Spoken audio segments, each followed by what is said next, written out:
High, দেখো চলে এসেছি আমি আজকে আমলকির রেসিপি নিয়ে। যে আমলকিটা আমরা কিনে খাই দোকান থেকে, কালো কালো দেখতে হয়, মশলা মাখানো, খেতে দারুণ লাগে। সেই আমলকিটাই আজকে আমি ঘরে বানিয়ে তোমাদের দেখিয়ে ফেলবো।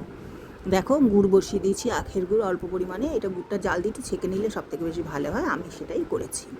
তোমরাও সেটাই করবে, গুড়ের যে নোংরাটা আছে সেটা বেরিয়ে যাবে। আর আমলকিটা কী করেছি, মাইক্রোওভেনে সিদ্ধ করে নিয়েছি, শুকনো মাইক্রোওভেনে দিয়ে দিয়েছি। ওটা বয়েল হয়ে যায়, 10 মিনিট মতো লাগে, দিয়ে ওটা বয়েল হয়ে গেছে। আর তোমরা যদি মাইক্রোওভেনে না করতে চাও তো ঝাঁঝরি যে ফুটো ফুটো স্টিলের থালাগুলো থাকে তার মধ্যে দিয়ে একটা হাঁড়ির মধ্যে জল দিয়ে ওটা ঢাকা দিয়ে ফুটিয়ে ওটা ভাপে ভাপে সেদ্ধ হবে। এবার সেদ্ধ করতে হবে, জল দিয়ে কিন্তু সেদ্ধ করা যাবে না, তাহলে এটা বেশি দিন রাখা যাবে না।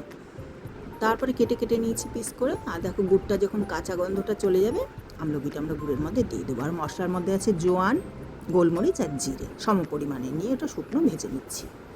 আর ওর মধ্যে একটু ভিনিগার দিয়ে দিচ্ছি, কারণ এটা অনেক দিন থাকবে ভিনিগারটা দিলে।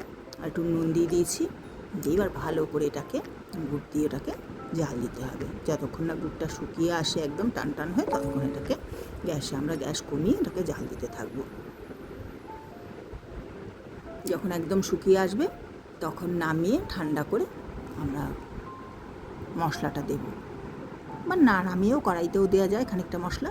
আর বাকি মশলাটা আমরা কি করব, একটা বাসনে করে, সব থেকে ভালো হয় পেপারের ওপরে, পরিষ্কার যে পেপার তার উপরে দিয়ে আমলকিটা ভালো করে রোদে শুকাতে হয়। এখন স্টিলের থালাতে দিলেও একটা দাগ দাগ হয়ে যায়, আমলকির যে টক ভাবটা আছে। আমরা এরকম ফাইবারের প্লেটেও দিতে পারবো না, দাগ দাগ হয়ে যাবে। তো আমরা কী করবো, একটা পেপারের ওপর, থালার উপর একটা পেপার দিয়ে তার উপর আমলকিটা আমরা ছড়িয়ে দেব। দিলে কি হবে, তার মধ্যে বিট নুন দেবো, আর বেশি পরিমাণে বিট নুন আর মশলাটা ছড়িয়ে দেবো।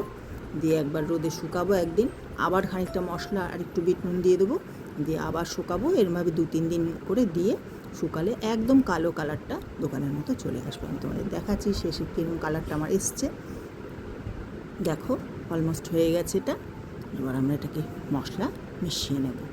তোমরা কিন্তু বানিয়ে অবশ্যই খাবে, ভালো লাগলে লাইক করবে, শেয়ার করবে, স্কিপ না করে পুরোটা দেখবে। আর একদম দোকানের মতো তোমরা আমলকি বাড়িতেই তৈরি করে নিতে পারবে। দেখো, সবাই কিন্তু বানিয়ে খাবে। আজকের মতো টাটা, সবাই ভালো থাকবে। আর রোদে শুকালে কীরকম কালারটা আসবে তোমরা দেখে নাও, আমি তোমাদের দেখিয়ে দিচ্ছি।